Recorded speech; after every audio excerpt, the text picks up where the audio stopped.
Hello tout le monde! Alors d'abord je voulais vous remercier pour tous vos messages qui m'ont fait très plaisir et aussi pour vos petits conseils. Certains m'ont demandé de mettre plus d'images. Alors c'est vrai que c'est un très bon conseil mais c'est pas évident quand on parle de faits divers ou d'affaires criminelles parce que déjà il y a très peu de photos qui sont rendues publiques et certaines sont dans des dossiers donc pas libres de droit donc je peux pas vous les montrer, mais promis je vais faire des recherches plus poussées pour trouver un maximum de photos. Donc aujourd'hui on va s'intéresser à une nouvelle affaire, celle de Marie-Hélène Audoin. Alors je vous montre sa photo.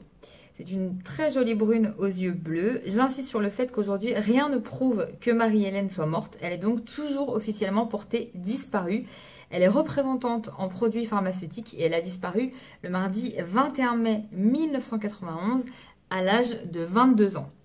Donc, dans un premier temps, on va retracer les faits. Le matin du mardi 21 mai 1991, elle quitte son domicile de Cagnes-sur-Mer en voiture. Une Renault Super 5 blanche qui est immatriculée 5023 VD92. En fait, c'est une voiture de fonction. Et elle doit partir en tournée, voir des clients. Une tournée qui doit durer 4 jours. Au niveau de sa tenue, elle était habillée tout en noir. Elle portait une jupe culotte de marque Cacharel. Alors, je vous montre ce que c'est. Évidemment, ce n'est pas exactement la jupe qu'elle portait, mais c'est une jupe culotte noire de marque Cacharel et elle avait quasiment la même chose. Elle portait avec ça une veste noire et des collants noirs. Et en ce qui concerne le déroulement de sa journée, il faut savoir qu'elle a un premier rendez-vous avec un de ses clients à Monaco qui confirme bien l'avoir vue. Et ensuite, elle va chez un grossiste en médicaments qui confirme lui aussi qu'il l'a bien vue, toujours à Monaco. Elle doit voir un dernier pharmacien à Monaco aussi avant de reprendre la route et ce pharmacien doit lui remettre un chèque de 5000 francs. Mais quand elle vient, il est absent, donc on lui demande de repasser l'après-midi, mais elle dit qu'elle n'a pas le temps, donc elle laisse un mot au pharmacien où il est écrit « Je repasse la semaine prochaine, bisous ». Elle monte dans sa voiture aux environs de 14h15 et c'est la dernière fois qu'elle sera aperçue par un témoin. Alors du côté de la victimologie maintenant, il faut savoir que Marie-Hélène allait avoir 23 ans. Elle partageait un appartement avec son petit ami de l'époque à Cagnes-sur-Mer qui s'appelait Steven Mirzaïou. Impossible de trouver une photo de lui malheureusement et pourtant Dieu sait si j'ai fait des heures de recherche. Alors lui, ce Steven, il a appelé les parents de Marie-Hélène dans la semaine de sa disparition pour dire qu'elle n'était pas rentrée de sa tournée et il a aussi dit à la mère de Marie-Hélène, qui s'appelle Annie, qu'il avait reçu des messages vocaux de l'employeur de Marie-Hélène qui s'inquiétait de ne pas avoir de nouvelles. Donc Annie a dit à Steven, surtout tu n'effaces pas les messages. Donc je vous montre une photo d'Annie, la maman de Marie-Hélène. C'est très important parce que c'est quelqu'un qui est très active depuis 20 ans dans la recherche de sa fille. C'est elle qui a fait déployer des hélicoptères pour faire des recherches, etc. Elle a posé des affiches partout, appelé tout le monde, fait des émissions de télé. Voilà, Annie est quelqu'un de très investi qui fait sa propre contre-enquête, donc c'est important que je vous la montre.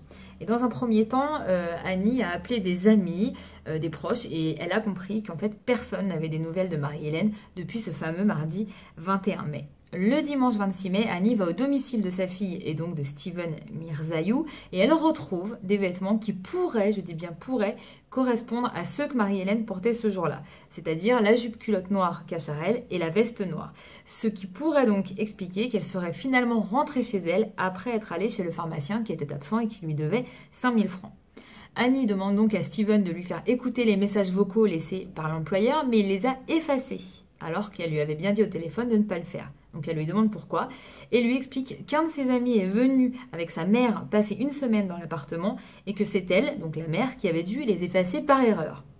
Mais cette femme a nié être allée au domicile de Steven et Marie-Hélène et l'ami en question a dit qu'il n'était pas venu une semaine mais un seul jour puisque le reste du temps il était en Afrique et ça a d'ailleurs été prouvé par l'enquête. Du côté des témoignages, maintenant, il y en a peu, il n'y en a que 2. Une femme qui tenait un salon de thé près de chez Marie-Hélène l'aurait aperçue dans son salon de thé en train de discuter avec une femme blonde et un homme l'aurait aperçue juste après en train de rentrer chez elle. Pour info, il faut savoir que dans le cas d'une disparition, comme dans le cas d'un meurtre, le conjoint ou le petit ami est toujours suspecté. C'est comme ça fait partie en fait de la manière d'enquêter et c'est quelque chose qui se fait par rapport à des statistiques criminelles. Par exemple, il faut savoir que dans les pays européens, 35% des victimes de sexe féminin ont été tuées par leur partenaire ou ex-partenaire.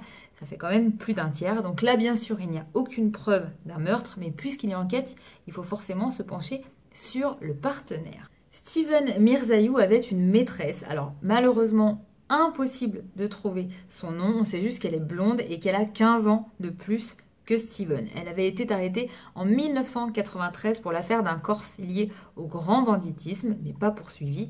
Et d'après Annie Audois, donc la mère de Marie-Hélène, c'est une femme qui a une vie compliquée, qui a eu plusieurs amants et qui avait fini par quitter son mari. Et cette maîtresse, moi, elle m'intrigue. Déjà, elle avait mis des affaires dans un garde-meuble qui a été perquisitionné en 1995, donc 4 ans après la disparition de Marie-Hélène. Et les enquêteurs ont trouvé des journaux et des coupures de presse concernant Marie-Hélène et un agenda avec une partie manquante. Et dans cette partie manquante, il y avait la période du 21 mai, donc de la disparition de Marie-Hélène. Quand elle a été interrogée, la maîtresse, elle a crié à la manipulation, elle a dit qu'on avait sûrement voulu la piéger, mais curieusement, le garde-meuble a été brûlé quelques jours après la perquisition.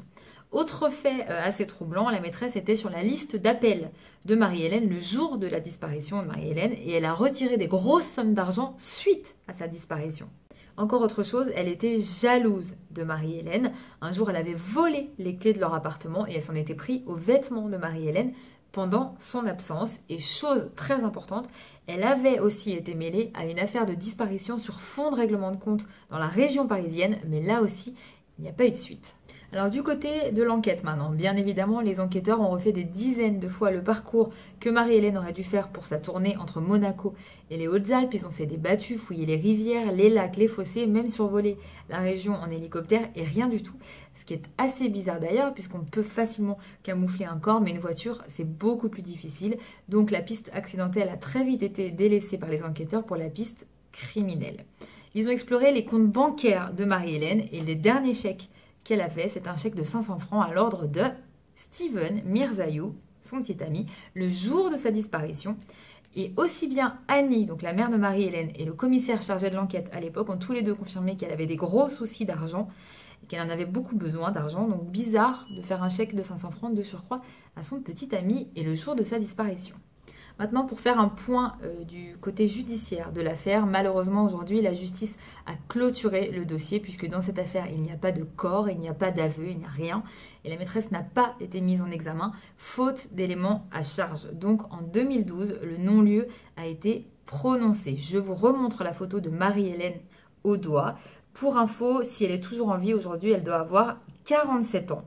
Et l'avocat de la famille de Marie-Hélène, qui s'appelle Michel Faraud, a bien précisé sur RTL que s'il y avait un élément nouveau, comme un témoignage par exemple, le dossier sera réouvert. Donc vraiment, n'hésitez pas à en parler autour de vous, à partager la vidéo et à nous contacter si vous avez des infos ou même des questions. Voilà, et on croise les doigts très très fort pour un jour retrouver Marie-Hélène Audois. Plein de bisous!